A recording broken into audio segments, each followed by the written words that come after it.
19 ছেপ্টেম্বৰ 2025 বুকু কঁপি যোৱা সেই খবৰটো অসমীয়াৰ হিয়াৰা মুঠু জুবিন গাৰ্গ আৰু নাই কান্দোনত ভাগি পৰিল সমগ্ৰ অসমবাসী কোনো এগৰাকী অসমীয়াই যেন উশাহটো ভালদৰে ল'ব পৰা নাই তেওঁ লাগিলে অসমতে থাকক কিংবা পৃথিৱীৰ যিকোনো স্থানত শোকে খুন্দা মাৰি মচৰি পেলোৱা কলিজাটো যেন ৰৈ যাব খুজিছে বাৰে বাৰে কিয় কিয় এনে কি হৈছে কি আছিল জুবিন গাৰ্গ অসমীয়াৰ বাবে কি আছিল জুবিন গাৰ্গ অসমৰ বাবে জুবিন গাৰ্গ প্ৰতিগৰাকী অসমীয়াৰ বাবে হিয়াৰা মুঠু আছিল জুবিন গাৰ্গ প্ৰতিগৰাকী অসমীয়াৰ বাবে ঈশ্বৰ পুৰুষ আছিল প্ৰিয় দৰ্শক ৰ'দৰ আন এটা খণ্ডলৈ আপোনালোক সকলোকে স্বাগতম জনাইছোঁ আজি সমগ্ৰ অসমবাসী দুখৰ সাগৰত ডুবি আছে এনে এক সন্ধিক্ষণত আমি ৰ'দৰ তৰফৰ পৰা আপোনালোকলৈ এটা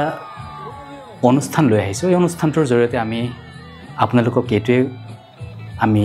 অনুৰোধ কৰিম যে আমি ধৈৰ্য সহ্য অপেক্ষা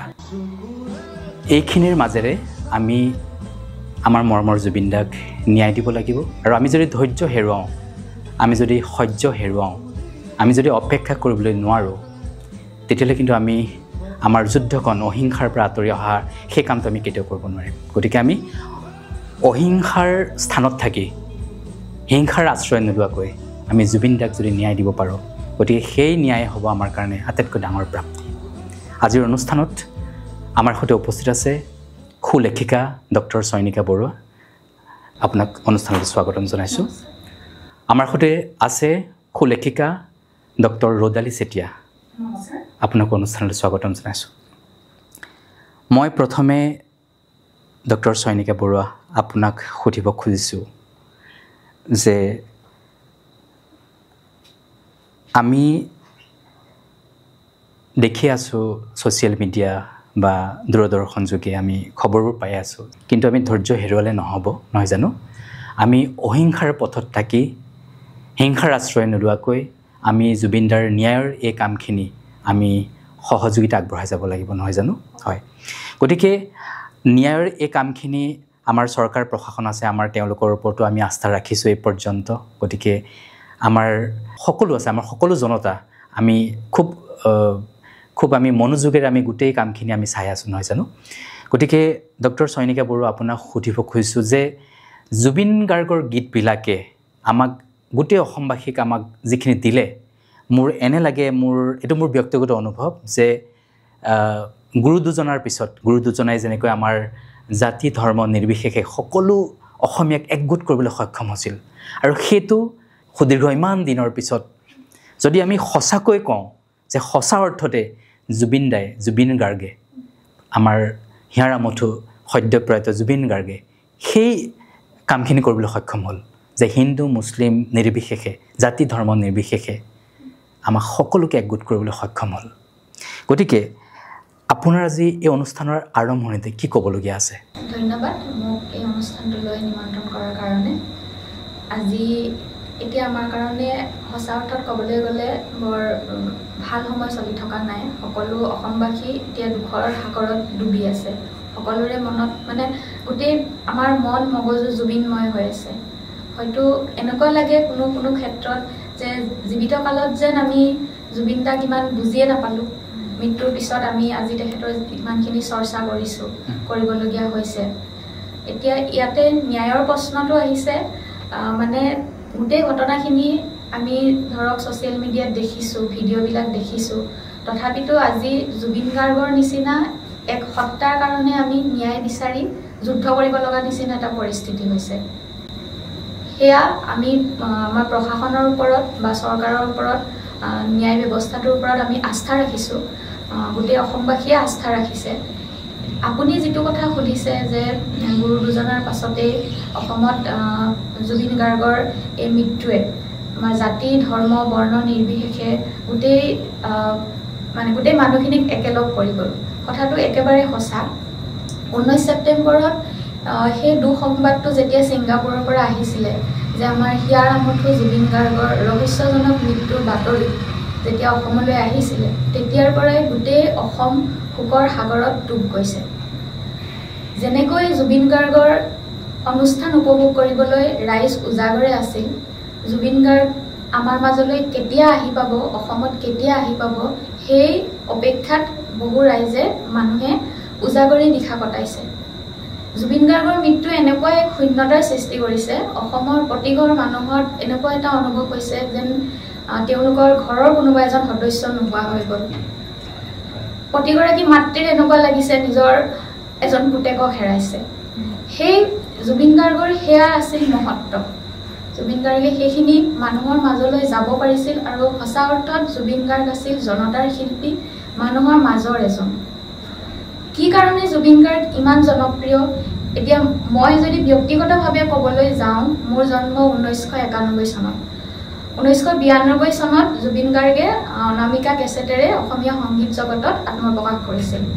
এতিয়া যিমানখিনি লেখা পঢ়িছোঁ বা আনৰ সাক্ষাৎকাৰ বা সেই সময়ছোৱাৰ মানুহৰ কথা বতৰাৰ পৰা গম পাইছোঁ, মইতো সেই সময়ত বহুতেই সৰু আছিলোঁ, আমিও জুবিন গাৰ্গৰ গীত শুনিয়ে ডাঙৰ হোৱা নিচিনা। আৰু সেই সময়ৰ প্ৰতিজন ব্যক্তিয়ে ক'ব যে সেই সময়ছোৱাত অসমীয়া ভাষা এক প্ৰকাৰৰ এলাগী হৈছিল, অসমীয়া সংগীত জগতত এক ধৰণৰ একঘেয়ামিতাৰ সৃষ্টি হৈছিল। আৰু জুবিন গাৰ্গে এক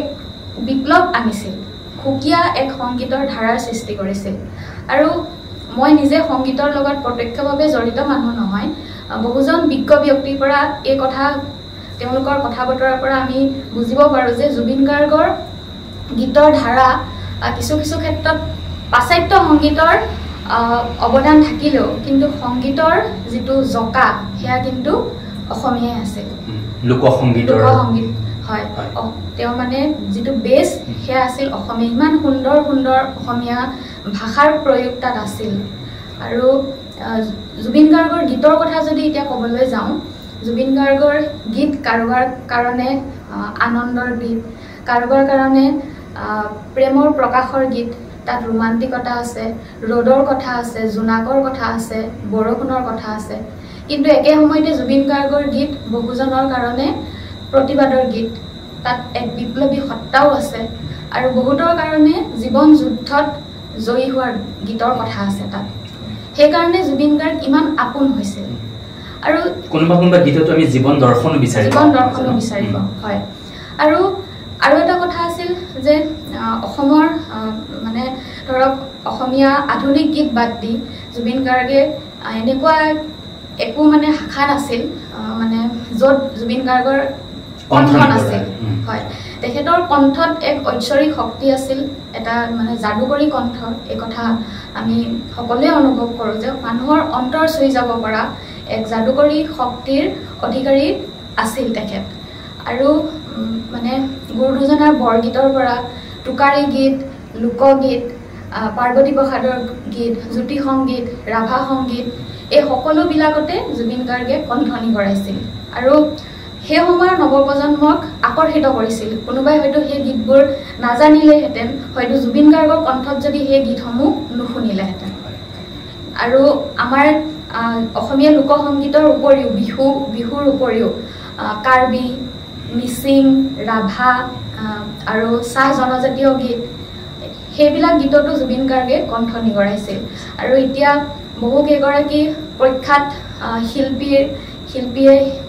জুবিন গাৰ্গৰ স্মৃতি ৰোমন্থন কৰিছে। তেওঁলোকে কৈছে যে কেনেকুৱা ধৰণৰ তেখেতৰ অন্য এটা ভাষাৰ প্ৰতি মানে তাতো এক্সপাৰ্টাইজ আছিল তেখেত। শব্দৰ উচ্চাৰণে হওক বা গীত এটা তেনেকৈ গোৱাৰ যিটো মানে বেলেগ ভাষাৰ গীত এটা গোৱাৰ কৰিব পাৰিছিল আৰু সেই একেই অনুভৱ প্ৰকাশ কৰি তেওঁ গীতটো গাব পাৰিছিল। সেয়াও কিন্তু কম কথা নহয়। সেইকাৰণে আজি অসমত ইমান শূন্যতাৰ সৃষ্টি হৈছে। আৰু এতিয়া আমি বহুত ক্ষেত্ৰত দেখোঁ শিল্পী বা কোনোবা সাহিত্যিকসকল হওক কিছু লোকে এক ধৰণৰ সুবিধাজনক স্থিতিত থাকে, কিন্তু জুবিন গাৰ্গ আছিল আপোচবিহীন। মানুহজন আছিল খেয়ালী মনৰ, যেতিয়াই মন যায় তেতিয়াই তেওঁ প্ৰতিবাদো কৰিছিল। এতিয়া আমি নিজেই দেখিলোঁ সেই সময়ছোৱাত যে বানপানীৰ পৰা আপোনাৰ কা আন্দোলনলৈকে বান সাহায্য সংগ্ৰহৰ পৰা কা আন্দোলনলৈকে কাজিৰঙাৰ গড় সুৰক্ষাৰ পৰা দীঘলী পুখুৰীৰ পাৰৰ গছ কটালৈকে এই সকলোবিলাকতে কিন্তু জুবিন গাৰ্গ ৰাইজৰ লগত আছিল তেওঁ ৰাইজৰ মাজৰ এজন হৈ মাত মাতিছিল কেতিয়াও সুবিধাজনক স্থিতিত থকা নাছিল সেয়াও জুবিন গাৰ্গৰ নিচিনা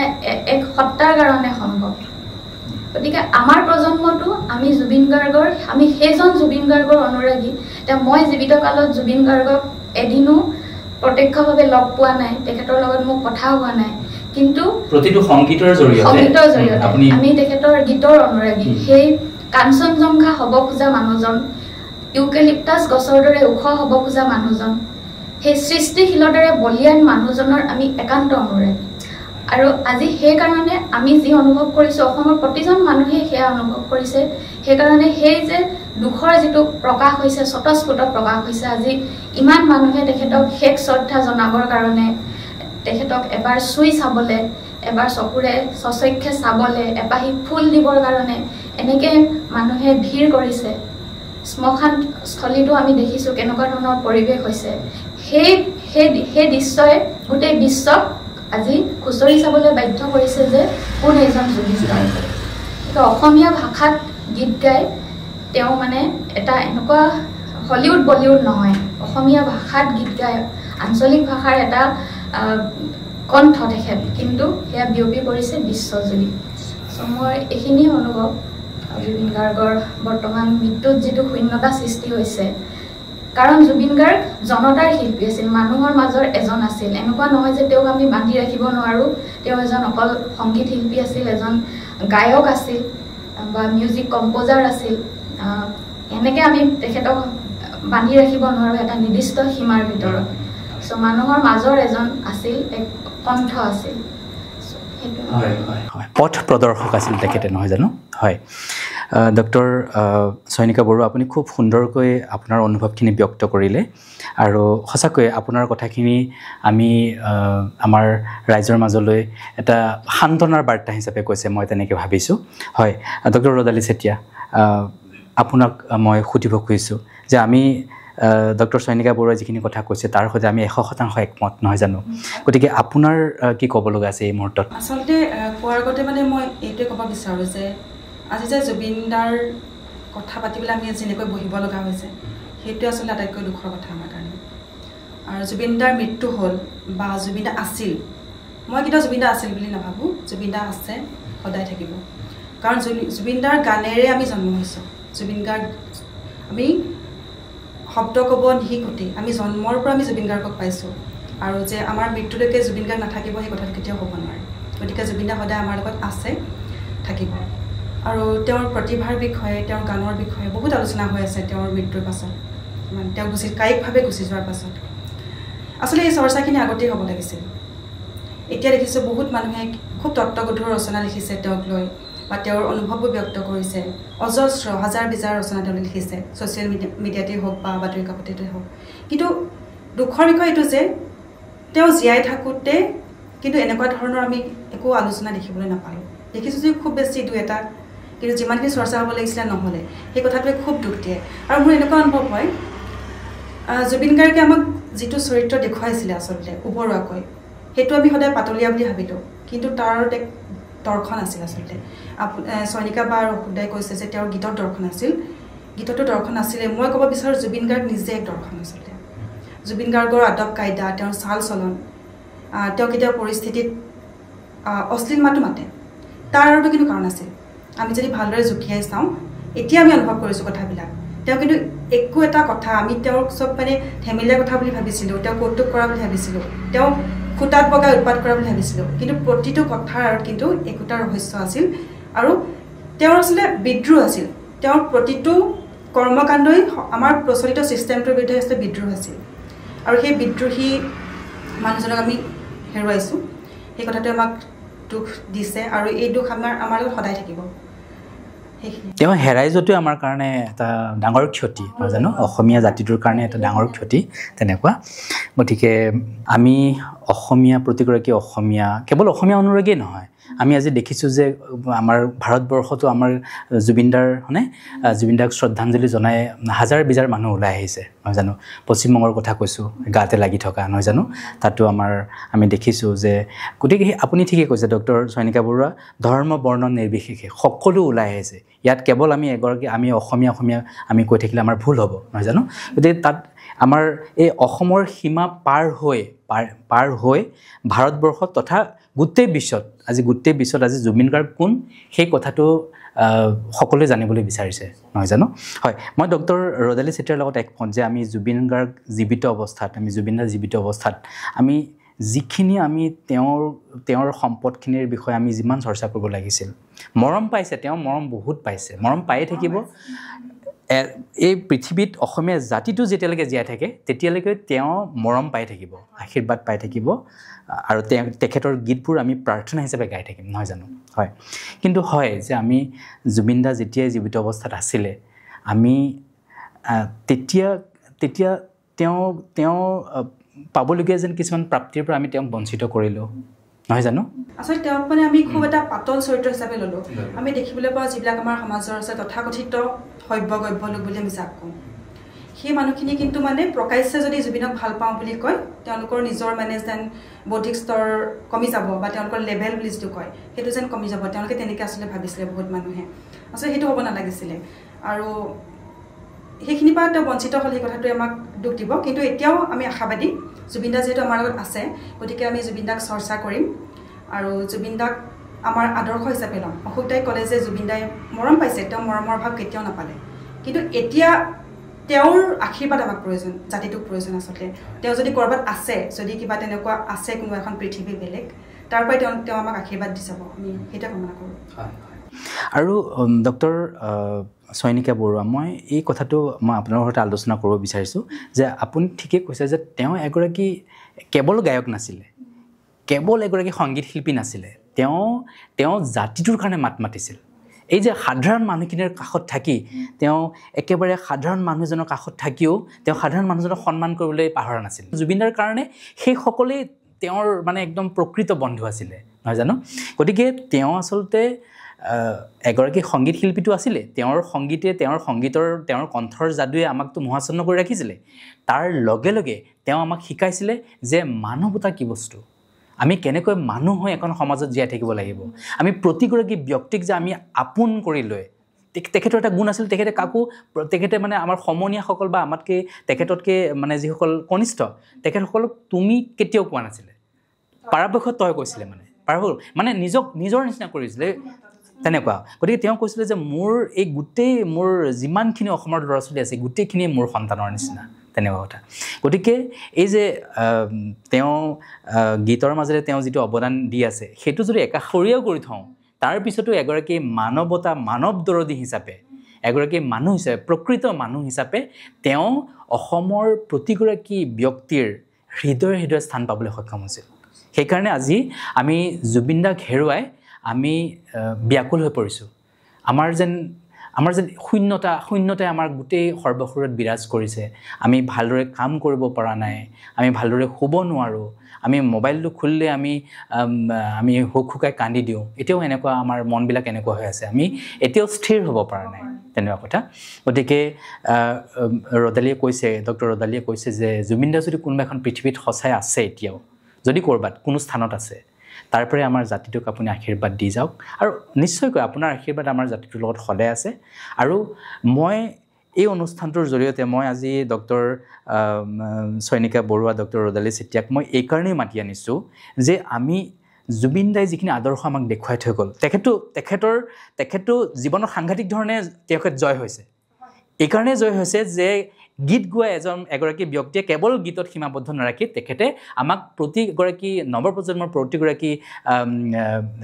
ল'ৰা ছোৱালীক আমাক শিকাইছিলে যে আমি মানুহ হোৱাটো কিমান জৰুৰী নহয় জানো গতিকে ডক্টৰ চয়নিকা বৰুৱা মই আপোনাক সুধিব খুজিছোঁ যে আমাৰ নৱপ্ৰজন্মই আমি তেখেতৰ বাটেৰে জুবিনদাৰ বাটেৰে কেনেকৈ আগুৱাই যাব পাৰোঁ আপুনি কি ক'ব সঁচাকৈ আপুনি ঠিকে কৈছে মানৱ দৰদী শিল্পী জুবিন গাৰ্গ মানে আমি যদি তেখেতৰ সংগীত তেখেতৰ বাকী সৃষ্টিক একাষৰীয়াকেও থওঁ, কিন্তু তেতিয়াও আমি এজন বেলেগ জুবিন গাৰ্গক দেখা পাওঁ। এতিয়া সেই জুবিন গাৰ্গে গছ ভাল পাইছিল, গছক সাৱটি কথা পাতিছিল, আৰু বনৰীয়া পশু পক্ষী বহুত কথা তেখেতৰ কোৱা শুনিছোঁ। বান্দৰো পুহিছিল, কোনোবা বগলী এটাও এবাৰ আঘাতপ্ৰাপ্ত বগলী এটা ঘৰলৈ লৈ আহিছিল। সেইখিনি আমি দেখিছোঁ কাৰণে কৈছোঁ, নেদেখাখিনি হয়। আৰু নেদেখাখিনি কথাটো এতিয়া এইখিনিতে আজি অসমৰ এনেকুৱা নহয় যে জেনেৰেশ্যন জুবিন বুলি যিসকল মানে আমাৰ যুৱ চামটো জুবিন গাৰ্গৰ কাৰণে দুখী হৈছে এনেকুৱা নহয়। বয়স্কৰ শিশুৰ পৰা যুৱ চাম বয়স্ক সকলো, কাৰণ জুবিন গাৰ্গে এনেকুৱাকে প্ৰভাৱিত কৰিছে সকলোকে। এতিয়া তেখেতৰ মৃত্যুৰ যি শূন্যতা, সেই শূন্যতা আমাৰ সকলোৰে মনত। কি কাৰণে এই যে আমি এতিয়া জানো দেখোঁ যে পদপথৰ দোকান এখনত চাহ খাই থকা, পুৰি চব্জি খাই থকা জুবিন গাৰ্গ, সেই জুবিন গাৰ্গ সেয়া তেওঁ সঁচাকৈয়ে তেনেকুৱা আছিল। এনেকুৱা নহয় যে তেওঁ এটা গিমিক সৃষ্টি কৰিবৰ কাৰণে এদিনীয়াকৈ এটা কিবা মানুহক দেখাবৰ কাৰণে সেয়া কৰিছিল। এতিয়া নিজৰ উপাৰ্জনৰ অধিকাংশ তেখেতে আৰ্তজনক দিছিল। গতিকে সেইবোৰ বস্তু আমি নৱপ্ৰজন্মই শিকিবলগীয়া আছে। এতিয়া আমাৰ মাজত জেদ বাঢ়িছে, অহংকাৰ বাঢ়িছে, প্ৰতিযোগিতা বাঢ়িছে, কিন্তু জুবিন গাৰ্গৰ জীৱনটো তেওঁ যে কৈছিল মই ৰজাৰ দৰে থাকিম, তাৰমানে তেওঁৰ কিন্তু কোনো প্ৰতিদ্বন্দ্বী নাছিল বুলিয়ে তেওঁ ভাবে। মানে তেওঁৰ অদ্বিতীয়, অনন্য, তেওঁৰ সত্তাটোৱে একক আৰু অনন্য। সেইকাৰণে সেই বস্তুবোৰ জুবিন গাৰ্গৰ পৰা আমাৰ শিকিবলগীয়া আছে। মই যোৱাকালি তেখেতৰ বাদ্যযন্ত্ৰী সবিন কুমাৰ দাস, ৰাবুদা বুলি যাক কয়, তেওঁৰ এটা মানে সাক্ষাৎকাৰত দেখিছোঁ যে তেওঁলোকে যি সময়ত বেণ্ডটো ষ্টাৰ্ট কৰিছিলে সেই সময়ত তেওঁলোকৰ এজনৰ হাততো ভাল কীবৰ্ড নাছিল। খবৰ পাইছিল যে জুবিন গাৰ্গৰ হাতত এখন কীবৰ্ড আছিল। যেতিয়া তেওঁলোকে যোগাযোগ কৰিছিল, ঘৰলৈ গৈছিল, জুবিন গাৰ্গে এখন লৈ যা বুলি কীবৰ্ডখন দি দিছে। গতিকে সেই সময়ত সেইখন কীবৰ্ড মানে যথেষ্ট মূল্যৱান আছিল। গতিকে সেই তেনেকুৱা যিটো উদাৰতা, দানী মনোভাৱ বা মোৰ লগতে তহঁতেও উন্নতি কৰ, এনেকুৱা ধৰণৰ যিটো মনোবৃত্তি, সেই মনোবৃত্তি আমি জুবিন গাৰ্গৰ পৰা শিকিবলগীয়া আছে বুলি মই ভাবোঁ। উদাৰতা, যিটো পৰোপকাৰী মনোভাৱ, এনেকুৱা নহয় যে ময়ে আগবাঢ়ি যাব লাগিব, আন কোনো আগবাঢ়ি যাব নোৱাৰিব। জুবিন গাৰ্গৰ মাজত সেই সত্তাটো আছিল যে মানে মই যেনেকুৱা মানুহ, মই পাৰিলে আন 10জনকো সহায় কৰিম, 10জনক আগুৱাই লৈ যাম। আজি জুবিন গাৰ্গৰ কাৰণে বহুতে কান্দিছে, কিয়নো কিছুমান মানুহ প্ৰত্যক্ষভাৱে জুবিন গাৰ্গৰ ওপৰত নিৰ্ভৰশীল হৈ আছিল। গতিকে সেই বস্তুবিলাক নৱপ্ৰজন্মই শিকিবলগীয়া আছে বুলি মই ভাবোঁ। যেনেকৈ প্ৰকৃতিৰ প্ৰেম, প্ৰকৃতিৰ প্ৰতি যিটো আমাৰ দায়িত্ববোধ থাকিব লাগে, দায়বদ্ধতা। এজন তেওঁ শিল্পী আছিল, তেওঁ এটা বেলেগ এটা পৰিচয় আছিল। তথাপিতো জুবিন গাৰ্গ কিয় প্ৰতিটো ক্ষেত্ৰতে এক বিপ্লৱী কণ্ঠ হৈছিল, জনতাৰ এক কণ্ঠ হৈ তেখেতে ধৰা দিছিল। বা মানে আমি যে প্ৰতি ক্ষেত্ৰতে সুবিধাজনক স্থিতিত থাকিলে নহ'ব, আমি আমাৰ নিজৰ ভাষাটোক ভাল পাব লাগিব, আমাৰ নিজৰ মাতৃভূমিক ভাল পাব লাগিব। এতিয়া আৰু এটা উদাহৰণ আমি দিব পাৰোঁ, জুবিন গাৰ্গ মুম্বাইত প্ৰতিষ্ঠিত আছিল। সেই প্ৰতিষ্ঠিত অৱস্থাত কেৰিয়াৰৰ একদম পিক সময়ত তেওঁ মুম্বাই এৰি আহিছিল, নিজৰ জন্মভূমিলৈ উভতি আহিছিল যে মই অসমীয়া চলচ্চিত্ৰ, অসমীয়া কৃষ্টি সংস্কৃতি, অসমীয়া গীত মাতৰ ওপৰতে কাম কৰিম, নিজৰ মানুহখিনিৰ কাষত থাকিম। তাৰ কাৰণে মই মানে মুম্বাইৰ সেই লাইফটো মই এৰি দিম। সেই কথাবিলাকো আমাৰ শিকিবলগীয়া আছে যে আমাৰ নিজৰ মাতৃভূমি, আমাৰ জন্মভূমিৰ প্ৰতি, আমাৰ ভাষাটোৰ প্ৰতিও কৰণীয় আছে। কাৰণ ভাষাটোক ইমান ভাল পাইছিল তেখেতে, অসমীয়া ভাষাৰে বিশ্বত এটা খ্যাতি লাভ কৰিলে। বহুত ভাষাত গীত গাইছে জুবিন গাৰ্গে, হিন্দীটো গাইছে,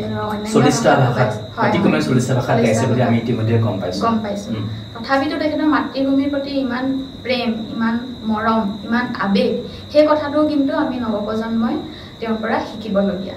হয় হয় হয়, ডক্টৰ চয়নিকা বৰুৱাই খুব সুন্দৰকৈ ক'লে যে আমি যদিও আমি অথাই সাগৰত পৰিছোঁ, কিন্তু এইটো কথা ঠিক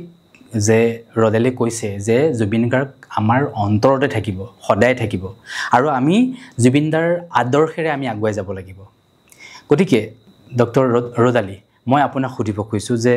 ডক্টৰ চয়নিকাই কথাখিনি কৈছে, আৰু আপুনি কি ভাবে যে আমাৰ নৱপ্ৰজন্মই আৰু কেনেধৰণে আমি আগুৱাই যোৱাটো দৰকাৰ? চয়নিকা বাই ক'লে তেওঁৰ যিটো অসমীয়া ভাষা বা চৰ্চাৰ কথা বা ভাষা প্ৰীতিৰ কথা, জুবিন গাৰ্গ শিপাৰ সৈতে সংযুক্ত মানুহ আছিল। তেওঁ শিপাৰ খামুচিতে আকাশখন চুব পাৰিছিল আচলতে, আমি কিন্তু আকাশত উপঙি কৰোঁ, সেইকাৰণে মানুহবোৰ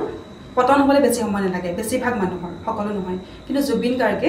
শিপা খামুচি আকাশখন স্পৰ্শ কৰিছিল আৰু সেইকাৰণে তেওঁ আমাক খামুচি ৰাখিব পাৰিলে গোটেই জাতিটোক খামুচি ধৰি ৰাখিব পাৰিলে গতিকে নৱপ্ৰজন্মই এই কথাটো এটা খুব ডাঙৰ আদৰ্শ হিচাপে ল'ব পাৰে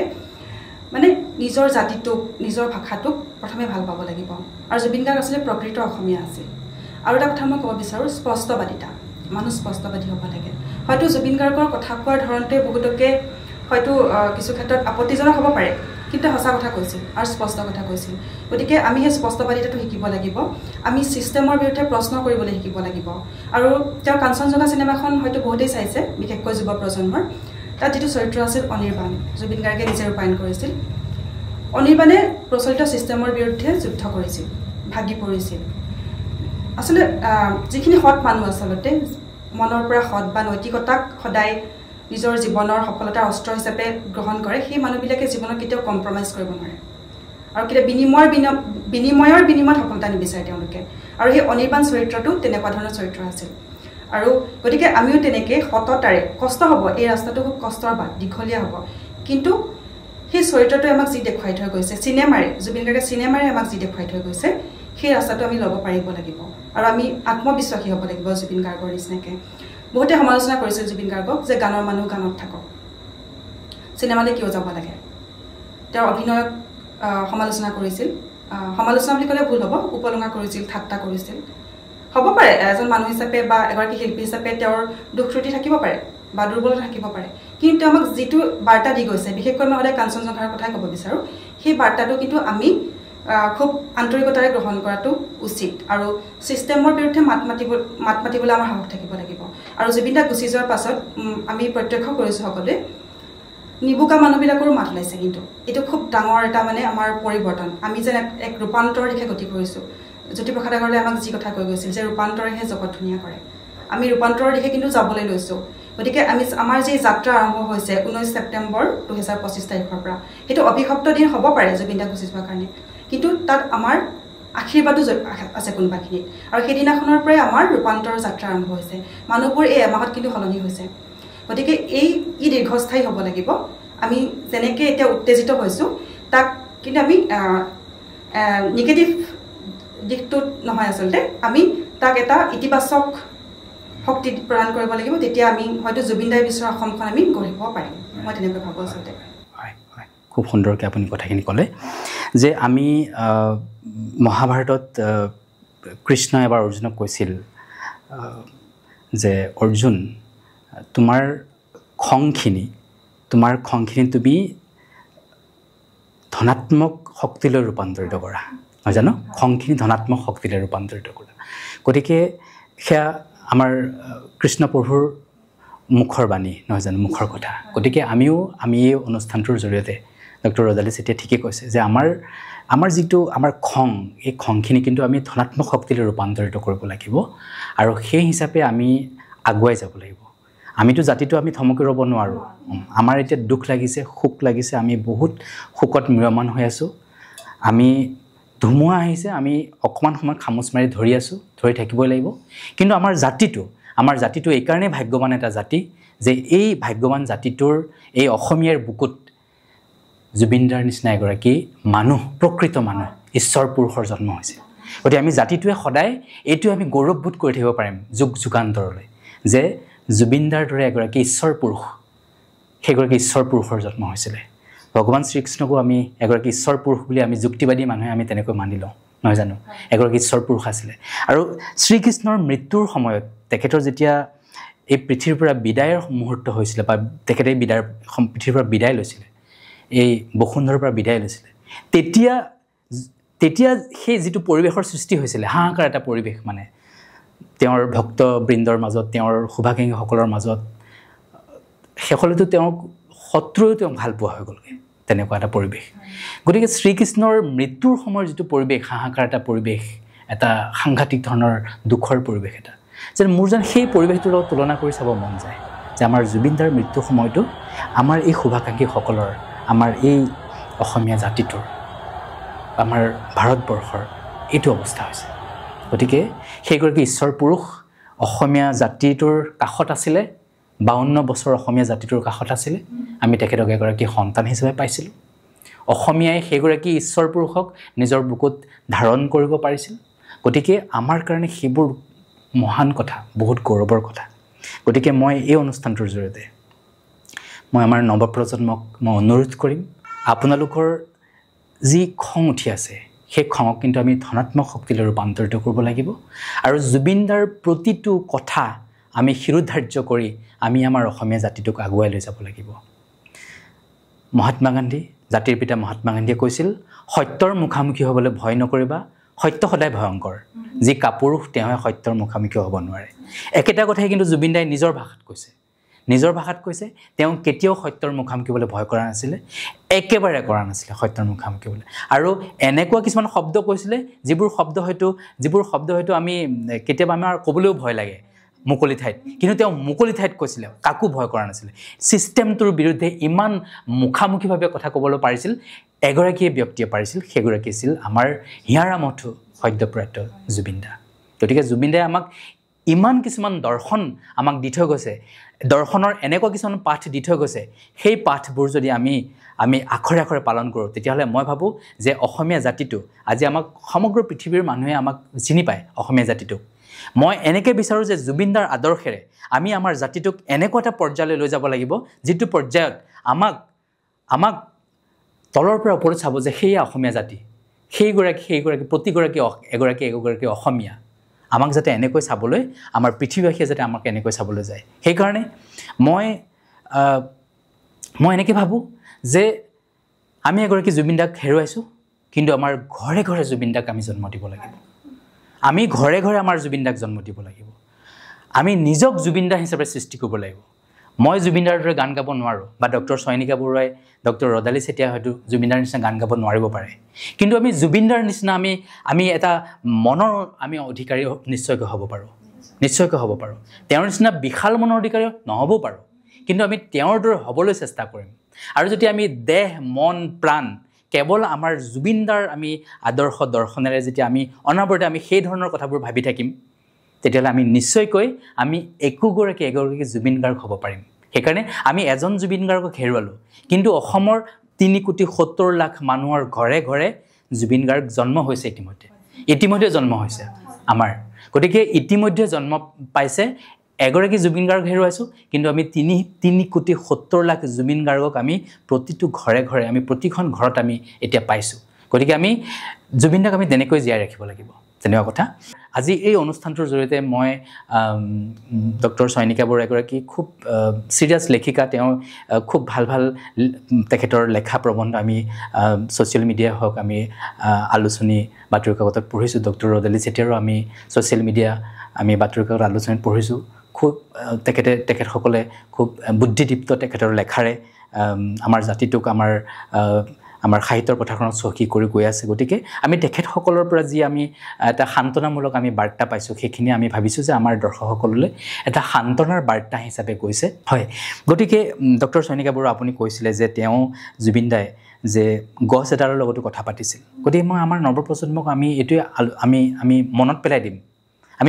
আৰু এই অনুষ্ঠানটোৰ জৰিয়তে আমি কেৱল কথাবিলাক মনতহে পেলাই দিছোঁ জুবিনদাই ইতিমধ্যে কৈ যোৱা কথাবিলাক আমি মনতহে পেলাই দিছোঁ কাৰণ ডক্টৰ চেমুৱেল জনছনে কৈছিল আমি সদায় নতুন নতুন কথা শিকি থকাতকৈ আগতে শিকা কথাবোৰ মনত পেলাই থাকিবলৈ চেষ্টা কৰাটো বেছি প্ৰয়োজন হয় গতিকে আমি আমাৰ যিখিনি কথা এইখিনি কথা প্ৰতিটো কথাই জুবিনদাই কৈ যোৱা কথা আমি সেইখিনি কথাক আমি আলোচনাৰ মাজেৰে আমি মনত পেলাইছোঁ আৰু আমি অনুষ্ঠানটোত মনত পেলালে সকলোৰে এবাৰ মনত পৰিব তেখেতে প্ৰকৃতিৰ সৈতে একাত্ম হৈ থাকিবলৈ আমাক নিজে কৰি থৈ গৈছে গছ এডালক তেখেতে সাবত মাৰি ধৰিছিল কিয় সাবত মাৰি ধৰিছিল গছডালটো জীৱ আছে গতিকে গছডালে দিনৰ পিছত দিন মাহৰ পিছত মাহ বছৰৰ পিছত বছৰ একে ঠাইতে থাকি আমাক অক্সিজেন দিছে আমাক ফুল দিছে ফল দিছে আমাক ছাঁ দিছে সেই গছডালে কিন্তু কেতিয়াও ধৈৰ্য হেৰুৱা নাই আৰু অসমৰ সেই গছবিলাকো ভাগ্যৱান যিবিলাক গছে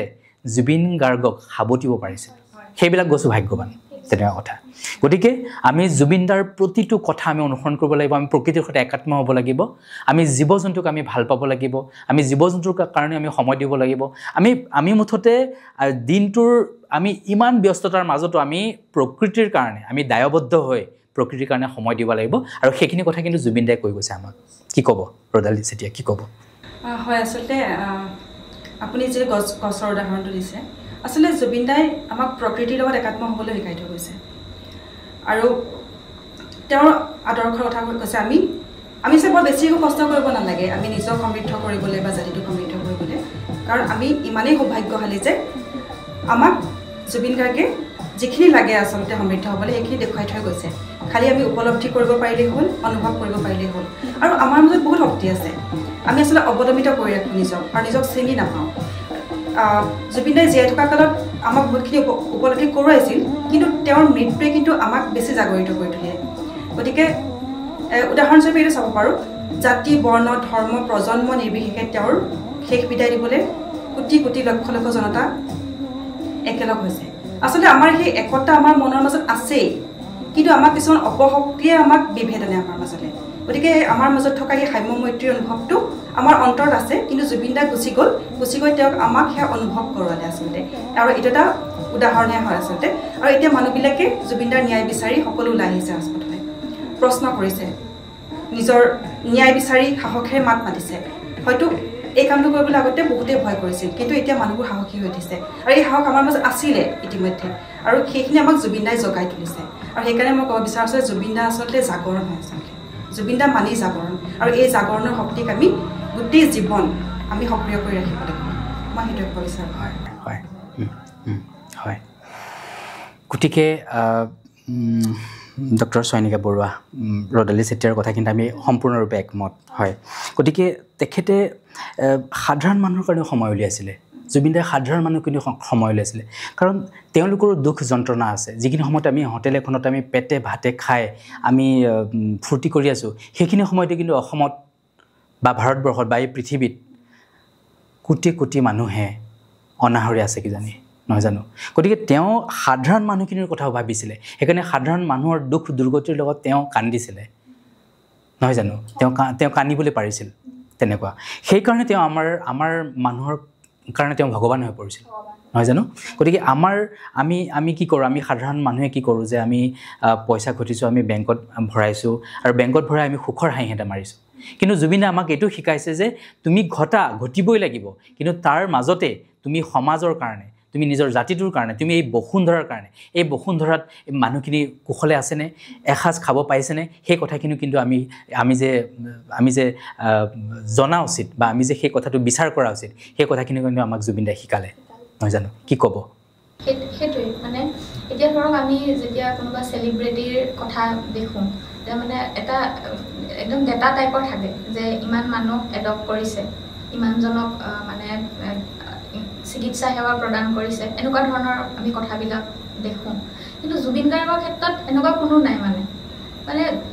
যাকে যেতিয়াই পাইছে মুক্ত হস্তে দান কৰিছে সহায় কৰিছে কাৰোবাৰ চিকিৎসাৰ খৰচ দিছে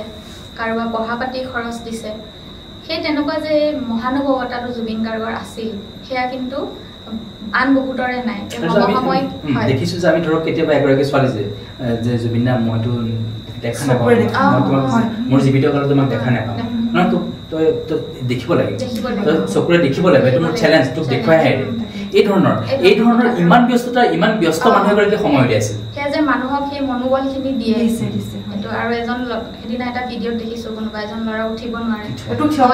তোক থিয় কৰাইহে ৰাম তেনেকৈ কৈছে গতিকে আৰু সেই পদপথৰ দোকানী এতিয়া যিসকল তেওঁলোকেতো কয় ন মানে পুৰি খোৱা পইচাটো বুলি নহয় মানে দোকানখন কিবা এটা ঠিক ঠাক কৰিবলৈ বা ঘৰৰ কিবা এটা ঠিক ঠাক কৰিবলৈ পইচা দি দিয়ে সেই তেনেকুৱা মানে পইচা দিয়াটো ডাঙৰ কথা নহয় কিন্তু যে সেই মানুহখিনিৰ লগত নিজৰ ভাৱ এটা দেখাই তেনেকৈ যে তেওঁ থাকিব পাৰিছে দেখাব পাৰিছিলে সেইখিনি সেইটো বহুত আচৰিত লাগে মানে আৰু সেইটোৰ কাৰণে জুবিন গাৰ্গে কোনো আগে পিছে মিডিয়া লৈ ফুৰা নাছিলে দেখুওৱা নাছিলে যে মই আমুকক কৰিছোঁ তামুকক কৰিছোঁ মানে কয় কথাটো যে মই এনেকৈ দিওঁ কিবা কিন্তু সেই যে এটা মানে যিটো প্ৰদৰ্শনকামিতা বুলি কোৱা হয় সেইটো জুবিন গাৰ্গৰ নাছিল তাৰমানে তেওঁ সেইটো অন্তৰৰ পৰা কৰিছিলে সেইকাৰণে জুবিন গাৰ্গ জনতাৰ মাজত থাকি গ'ল ৰাইজৰ মাজৰ এজন হৈ থাকি গ'ল সেইটো কাৰণে এনেকুৱা নহয় যে জুবিন গাৰ্গ অকল গান গাই হাৰ্টথ্ৰব অসমীয়াৰ হিয়াৰ আমৰটো মানে অসমৰ প্ৰতিঘৰ মানুহৰে যেন এজন ল'ৰা নিজৰ সন্তান এনেকুৱা আৰু কেতিয়াবা আমি এনে উদাহৰণ হিচাপে ল'লেও ধৰক মাজে মাজে দুই এক উশৃংখল কাৰ্যকলাপৰো জুবিন গাৰ্গে কৰিছে কিন্তু প্ৰতিবাৰে তেখেতক অসমীয়াই মাফ কৰি নিজৰ ঘৰৰ সৰু ল'ৰাটোৱে যেন কিবা এটা ভুল মোৰ নিজৰ ঘৰৰ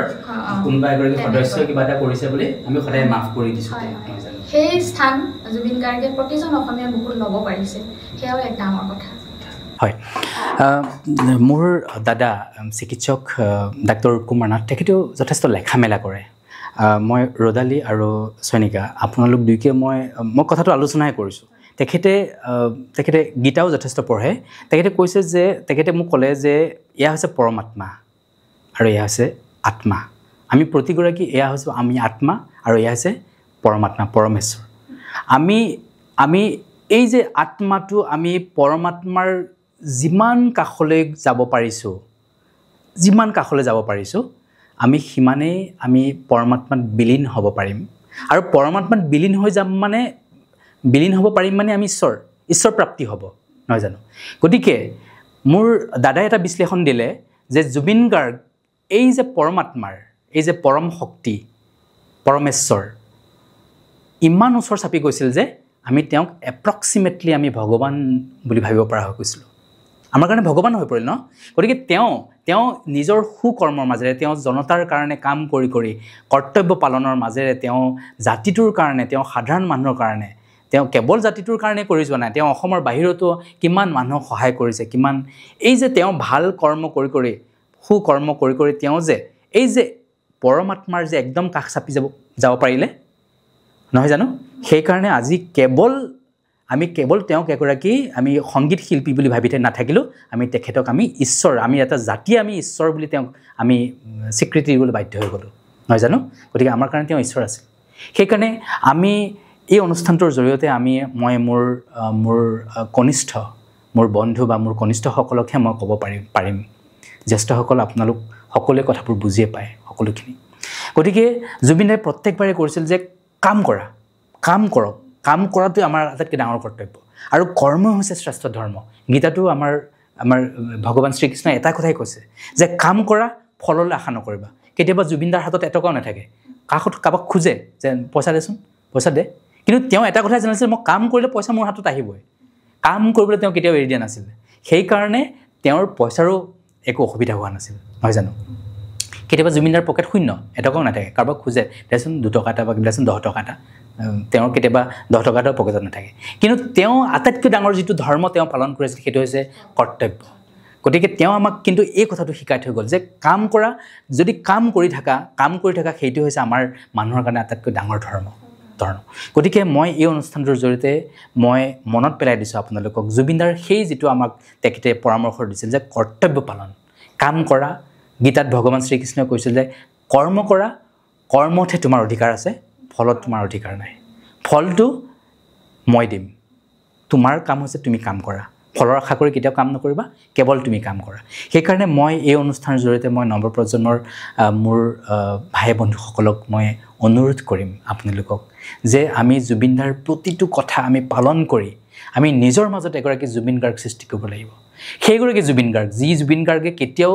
হিংসাৰ পথ লোৱা নাছিলে কিন্তু সেই জুবিন গাৰ্গে সদায় অহিংসাৰ পথ লৈছিলে সংগীত মানে হৈছে এটা সম্পূৰ্ণ এটা সংগীত মানে হৈছে এটা সংযম আমি যেতিয়া সংগীত শুনি থাকোঁ আমাৰ কেতিয়াও খং নুঠে মানে সংগীত হৈছে এটা সংযম গতিকে আমাৰ এটা মুদ্ৰাৰে যেন ইপিঠি সিপিঠি সংগীত আৰু সংযম আমি সংযম হৈ থাকিব লাগিব সংযম হৈ থাকি ধৈৰ্যৰ আমি নেহেৰুৱাই আমি জাতিটোৱে আমাৰ ভিতৰত এগৰাকী জুবিন গাৰ্গক অনবৰতে বহন কৰি লৈ ফুৰিব লাগিব আৰু যদি আমি সঁচাকৈ আমি জুবিন গাৰ্গক আমাৰ বুকুৰ ভিতৰত অনবৰতে বহন কৰি লৈ ফুৰোঁ তেতিয়াহ'লে আপোনাৰ দ্বাৰা কেতিয়াও কিন্তু হিংসাত্মক কাম এটা কেতিয়াও কিন্তু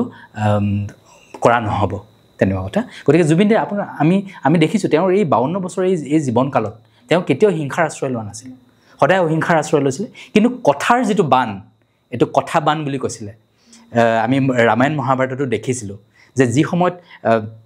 কৰ্ণই উপলব্ধি কৰিছে যে এইখিনি সময়ত মই বান এৰিলে নহ'ব মই কথাৰ বান এৰিব লাগিব গতিকে শব্দই হৈছে ব্ৰহ্ম গতিকে আমি যুক্তি সহকাৰে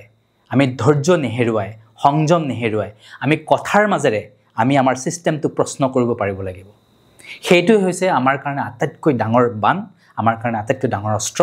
আমি সত্যৰ পথত থাকি আমাক জাতিৰ পিতা মহাত্মা গান্ধীয়েও আমাক আন্দোলন কৰিবলৈ শিকাইছিল কি আন্দোলন অহিংসা আন্দোলন আমি অহিংসা আন্দোলনৰ মাজেৰে আমি আমাৰ সত্তাক আমাৰ জাতিটোক সদায় জীয়াই ৰাখিব লাগিব আমি গুৰু দুজনা বা তাৰ পিছতো আমাৰ বহু মহৎ ব্যক্তি আমাৰ এই অসম ভূমিলৈ আহিছে আমি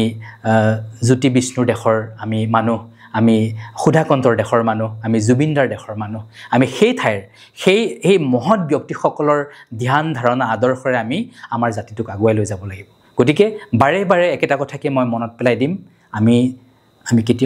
কেতিয়াও খঙৰ আশ্ৰয় ল'ব নোৱাৰোঁ আমি শব্দ ব্ৰহ্মৰ আশ্ৰয় ল'ম আমি যুক্তি সহকাৰে আমি আমাৰ দাবীবোৰ আমি উত্থাপন কৰিম ছিষ্টেমটোৰ ওচৰত আমি আমাৰ দাবীবোৰ সদায় উত্থাপন কৰিম সেইটো ক্ষেত্ৰত কিন্তু আমি কেতিয়াও আপোচ নকৰোঁ আৰু আপোচ কৰিবলৈ আমাক শিকোৱা নাছিল জুবিন দাই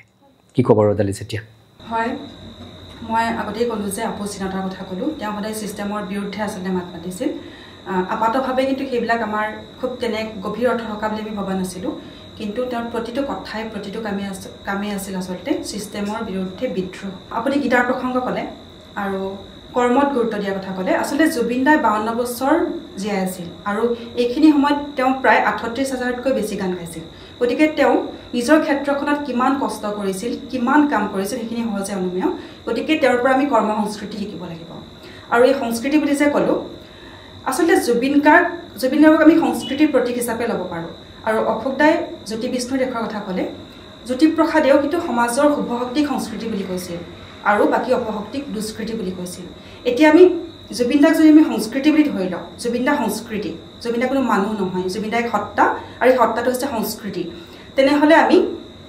এই সংস্কৃতি জুবিন নামৰ সংস্কৃতিক আমি অস্ত্ৰ হিচাপে লৈ আমি সমাজৰ অপশক্তিৰ বিৰুদ্ধে আমি যুদ্ধ কৰিব পাৰিব লাগিব আচলতে আৰু জুবিন দাই সেই শিক্ষা আমাক দিছে আৰু এই শিক্ষা আমি আখৰে আখৰে পালন কৰিব পাৰিব লাগিব মানে মই যুৱ প্ৰজন্মৰ পৰা বিশেষকৈ মই নিজেও যুৱ প্ৰজন্মৰ প্ৰতিনিধি আৰু মোতকৈ কনিষ্ঠসকলৰ পৰা বা মোৰ সমবয়সীসকলৰ পৰা মই এইটো আশা কৰোঁ যে তেওঁলোকে সততাৰে স্পষ্টবাদিতাৰে নিজক প্ৰতিপন্ন কৰক আৰু সকলোৰে মাজত অসীম শক্তি আছে আৰু সেইখিনি জগাই তোলক মই সেইটোৱে কামনা কৰোঁ হয় খুব সুন্দৰ গতিকে আমি নিজৰ হৃদয়ৰ ভিতৰত যদি এগৰাকী জুবিন গাৰ্গক আমি প্ৰতিষ্ঠা কৰিব পাৰোঁ তেতিয়াহ'লে কিন্তু ডক্টৰ চয়নিকা বৰুৱা আমাৰ দুখটো অলপ পাতলিব হয় জানো আমাৰ নিজৰ দুখটো পাতলিব যদি আমি জুবিন দাক যদি অনাবৰতে আমি বহন কৰি লৈ ফুৰিব পাৰোঁ মই জুবিন দাৰ আৰু এটা কথা এই মুহূৰ্তত মই উত্থাপন কৰিব বিচাৰোঁ ৰদালি আৰু চয়নিকা তেখেতে আমি যদিও দেখিছিলোঁ যে তেখেতে সংগীতৰ সাধনা কৰে তেখেতে জনতাৰ সেৱা কৰিছিলে তাৰ মাজতো কিন্তু তেওঁ এটা কাম কৰিবলৈ কেতিয়াও পাহৰা নাছিলে সেইটো হৈছে অধ্যয়ন তেওঁ অধ্যয়ন যে কৰিছিলে অধ্যয়ন নকৰিলে সেই মানুহজনে এই পৃথিৱীৰ ইমূৰৰ পৰা সিমূৰলৈ ইটো কোণৰ পৰা সিটো কোণলৈ কথাবোৰ নাজানিলেহেঁতেন কিন্তু তেওঁ প্ৰচুৰ অধ্যয়ন আছিলে গতিকে সেই কথাটোৰ দ্বাৰা এই কথাটোৱে মই আমাৰ নৱপ্ৰজন্মৰ ছাত্ৰ ছাত্ৰীসকল বা ভাই বন্ধুসকললৈ মই এইটোৱে আমি অনুৰোধ কৰিম এই অনুষ্ঠানৰ জৰিয়তে যে আমি অধ্যয়ন কৰিব লাগিব আমি অধ্যয়ন কৰি আমাৰ পাঠ্যপুথিৰ যিখিনি কিতাপ তাৰ বাহিৰেও আমি এই জগতখনক জানিবলৈ আমি জীৱন দৰ্শনৰ কথা জানিবলৈ আমি নিজক জানিবলৈ আমাৰ জাতিটোক জানিবলৈ আমাৰ দেশখনক জানিবলৈ এই পৃথিৱীখনক জানিবলৈ এই বিশ্ব ব্ৰহ্মাণ্ডক জানিবলৈ বা আমি যে এই এটা সুন্দৰ জীৱন এটা যে আমি প্ৰকৃতিয়ে আমাক দিলে এই জীৱনটোৰ কথা জানিবলৈ আমি কিন্তু অধ্যয়নমুখী হ'বই লাগিব নহয় জানো গতিকে আমি অধ্যয়ন কৰি পেলাই আমি আমাৰ জাতিটোক আমি চহকী কৰিব লাগিব আৰু আমি প্ৰতিগৰাকী আমাৰ ব্যক্তিৰে আমাৰ এইটো দায়বদ্ধতা আছে যে আমি এই অসম ভূমিত জন্ম হৈছোঁ এই অসম ভূমিত কিন্তু আমি বহুকেইগৰাকী আমি মহাপুৰুষক আমি এই অসমীয়াই নিজৰ বুকুত ধাৰণ কৰিছে তেনেকুৱা কথা গতিকে আমি গৌৰৱ কৰিব পাৰোঁ যে আমি সেইখন অসম ভূমিৰ সেই অসম মুলুকত আমি জন্ম লাভ কৰিছোঁ তেনেকুৱা কথা গতিকে আমি অধ্যয়নমুখী হ'ব লাগিব আৰু আমাৰ অধ্যয়ন আমি কেতিয়া কৰিম যদি আমাৰ অভিভাৱকসকলে অধ্যয়ন কৰিব ককাইকসকলে অধ্যয়ন কৰিলে আমাৰ ভাই ভণ্টিসকলে অধ্যয়ন কৰিব গতিকে আমাৰ জ্যেষ্ঠসকলৰ ওপৰত কিন্তু বহুত দায়িত্ব আছে গতিকে আমি অধ্যয়নমুখী হ'ব লাগিব আমি যাতে বহুত ব্যস্ততাৰ মাজতো বহুত কষ্টৰ মাজতো যাতে আমি বজাৰৰ পৰা যাতে এখন কিতাপ কিনি আনিব পাৰোঁ কিতাপখন কিনি আনি আমি অধ্যয়নৰ মাজেৰে কিন্তু আমাৰ নিজক আমি চহকী কৰিব লাগিব আমি প্ৰকৃতিৰ সৈতে একাত্ম হোৱাৰ কথাটো আমি নিশ্চয় আমি আকৌ এবাৰ দোহাৰিব পাৰোঁ যে যদি আমি এটা শ্ৰেষ্ঠ জাতি হ'বলৈ আমি যাওঁ আমি জুবিনদাৰ বাটেৰে যদি আমি আগুৱাই যাব বিচাৰোঁ তেতিয়াহ'লে কিন্তু আমি প্ৰকৃতিৰ সৈতে একাত্ম হ'ব লাগিব প্ৰতিটো জীৱত ঈশ্বৰ আছে যত জীৱ তত শিৱ আমাক গুৰুজনাই কৈ থৈ গৈছে সঁচাকৈ যত জীৱ তত শিৱ এই কথাটো আমাক জুবিন দাই পুনৰবাৰ আমাক কৈ থৈ গৈছে তেওঁৰ মৃত্যুত কেৱল আমাৰ সাধাৰণ মানুহ আমি ম্ৰিয়মান হোৱা নাই দুখৰ সাগৰত পৰা নাই জীৱকুলো অন্যান্য জীৱকুলো ইতৰ প্ৰাণীও দুখত ম্ৰিয়মান হৈছে সেইকাৰণে কত জীৱই আহি পেলাই প্ৰাণ আহুতি দিলে জুবিনদাৰ শ্ৰদ্ধাঞ্জলি অনুষ্ঠানত কত জীৱ আহি পেলাই মৃত্যু পৰ্যন্ত হৈছে নহয় জানো গতিকে সেই জীৱকুলৰো কি আছে অনুভৱ আছে অনুভূতি আছে দুখ আছে বেদনা আছে তেওঁলোকেও বুজি পায় কিন্তু আমি সদায় এটা দূৰত্ব বজাই ৰাখিবলৈ চেষ্টা কৰিলোঁ আমি কেৱল তেওঁলোক আমাৰ খাদ্যৰ সামগ্ৰী বুলি আমি ভাবি থলোঁ জানো কেৱল আমি ভোগৰ কাৰণেহে যেন আমি তেওঁলোকৰ জীৱকুলৰ মাংস ভক্ষণ কৰিব লাগে তাতে আমাৰ এটা সম্বন্ধ আছে বুলি ভাবি ল'লোঁ কিন্তু তেনেকুৱা নহয় জুবিন দাই আমাক শিকাই থৈ গৈছে যে গুৰুজনাৰ সেই কথা যে যত জীৱ তত শিৱ গতিকে প্ৰতিটো জীৱত যে শিৱ আছে প্ৰতিটো জীৱৰ জৰত কেৱল জীৱতে নহয় জৰতো শিৱৰ সন্ধান কৰিছিল সেইগৰাকী জুবিনদাৰ কাৰণে দুআষাৰ লিখিছিলোঁ সেই দুআষাৰ লিখি পেলাই মই আজিৰ এই অনুষ্ঠানটো মুকলি মাৰিম ৰদালি চেতিয়া আপুনিও যথেষ্ট ব্যস্ত ডক্টৰ চয়নিকা বৰুৱা আপুনিও যথেষ্ট ব্যস্ত তাৰ মাজতে আমাক সময় দিছে গতিকে জুবিন গাৰ্গ অসমৰ উশাহ আছিল জুবিন গাৰ্গ অসমৰ নিশাহ আছিল প্ৰতিগৰাকী অসমীয়াৰ উশাহে নিশাহে তেওঁ সাহসৰ এটি গীত আছিল প্ৰাণ ঢালি গোৱা তেওঁৰ প্ৰতিটো গীত প্ৰতিগৰাকী অসমীয়াৰ জীৱনৰ চালিকা শক্তি আছিল জীৱন যন্ত্ৰণা উপশমৰ সঞ্জীৱনী সুধা আছিল তেওঁৰ গীতত প্ৰতিগৰাকী অসমীয়াই বিচাৰি পাইছিল নৰকৰ পৰা উভতি অহাৰ বাট উলটি আহি সেই বাটেৰে স্বৰ্গমুখী হ'বলৈ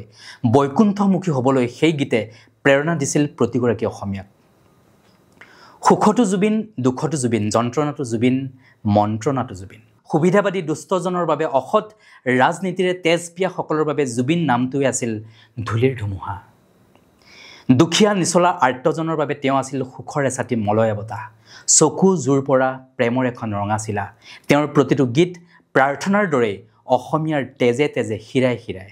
মঞ্চত তেওঁৰ গীত শুনিবলৈ অসমীয়া নাযায় যায় কেৱল জুবিনৰ উপস্থিতি উপভোগ কৰিবলৈ অসমীয়াৰ প্ৰতি তেওঁৰ মৰমৰ আবদাল শুনিবলৈ জুবিন গাৰ্গৰ কথাত প্ৰাণ খুলি বিশ্বাসৰ হাঁহি এটা মাৰিবলৈ হিলদল ভাঙি অসমীয়া গৈছিল তেওঁ গীত গোৱা মঞ্চৰ কাষলৈ এয়ে আছিল জুবিন দা আমাৰ জুবিন দা তাৰো ঊৰ্ধত তেওঁ আছিল এজন মানুহ অসম আৰু অসমীয়াক হৃদয় উজাৰি ভাল পোৱা এজন মানুহ গীতৰ যাদুকৰী সুৰ আৰু ছন্দময় কথাৰে জীৱন দৰ্শন শিকোৱা অসমৰ ইতিহাসৰ তেওঁ আছিল অন্যতম এগৰাকী শ্ৰেষ্ঠ অসমীয়া গুৰু তেওঁ সঁচাকৈ এগৰাকী শ্ৰেষ্ঠ অসমীয়া গুৰু আছিল আৰু সঁচাকৈ নিজৰ গুৰুক হেৰুৱাই আমি প্ৰতিগৰাকী অসমীয়া আজি দিক বিদিক হেৰুৱাই পেলাইছোঁ কিন্তু মই এই অনুষ্ঠানটোৰ জৰিয়তে মই সকলোকে অনুৰোধ কৰিম যে আমি প্ৰত্যেকে আমাৰ ভিতৰত আমি জুবিন গাৰ্গক ধাৰণ কৰিব লাগিব আমাৰ হিয়াৰ আমঠু আমি জুবিন গাৰ্গক যদি আমি ধাৰণ কৰিব পাৰোঁ তেওঁৰ প্ৰতিটো কথা তেওঁৰ প্ৰতিটো কৰ্ম তেওঁৰ প্ৰতিটো গীত যদি আমি প্ৰতি মুহূৰ্তত আমি বহন কৰি লৈ ফুৰোঁ তেতিয়াহে কিন্তু আমি জুবিনদাৰ যি আমাৰ পৰা মহাপ্ৰস্থান হ'ল সেই মহাপ্ৰস্থানৰ শূন্যতাখিনি কিন্তু তেতিয়াহে আমি পূৰ্ণ কৰিব পাৰিম গতিকে সেই তাৰ বাহিৰে আমাৰ একো গত্যন্তৰ নাই আমাৰ হাতত একো ৰাস্তা নাই আমি প্ৰত্যেকে আমি জুবিনদাৰ আদৰ্শেৰে যদি আগুৱাই যাওঁ আমি প্ৰতিগৰাকী মাতৃকে অনুষ্ঠানটোৰ জৰিয়তে আমি অনুৰোধ কৰিম বিনম্ৰ অনুৰোধ কৰিম আপোনালোকে আপোনালোকৰ সন্তানক জুবিনদাৰ দৰে এগৰাকী মহান মানৱ মহাপুৰুষৰ দৰে এটা মন সৃষ্টি কৰিবলৈ আপোনালোকে চেষ্টা কৰক প্ৰতিগৰাকী মাতৃক প্ৰতিগৰাকী পিতৃক অনুৰোধ জনাইছোঁ জুবিনদাৰ দৰে হ'বলৈ চেষ্টা কৰক প্ৰকৃতিক ভাল পাবলৈ শিকাওক সাধাৰণ মানুহক ভাল পাবলৈ শিকাওক জীৱ জন্তুক ভাল পাবলৈ শিকাওক প্ৰতিটো জীৱ আৰু জৰত শিৱৰ সন্ধান কৰিবলৈ শিকাওক যদি এই কামখিনি আপোনালোকে কৰে তেতিয়াহ'লে আমি এই যে জুবিনদাক হেৰুৱাইছোঁ সেই জুবিনদাৰ হেৰুৱাই যোৱা এই দুখটো হেৰাই যোৱা এই দুখটো আমি পাতলাব পাৰিম কিয় পাতলাব পাৰিম কাৰণ আমি প্ৰতিগৰাকী সন্তানৰ মুখত আমি জুবিনদাৰ চেহেৰাটো দেখা পাম সেয়াই অনুৰোধ আপোনালোকলৈ গতিকে ৰদালি আপুনিও যথেষ্ট ব্যস্ত তাৰ মাজতে আমাক সময় দিলে চয়নিকা আপুনিও যথেষ্ট ব্যস্ত তাৰ মাজতে আমাক সময় দিলে গতিকে আমি একতাৰ বাণী আমি সদায় প্ৰচাৰ কৰিব লাগিব আমি ধৈৰ্য সংযমৰ বাণী সদায় প্ৰচাৰ কৰিব লাগিব আৰু সেই ধৈৰ্য সহ্য সংযম একতা ধৰ্ম বৰ্ণ নিৰ্বিশেষে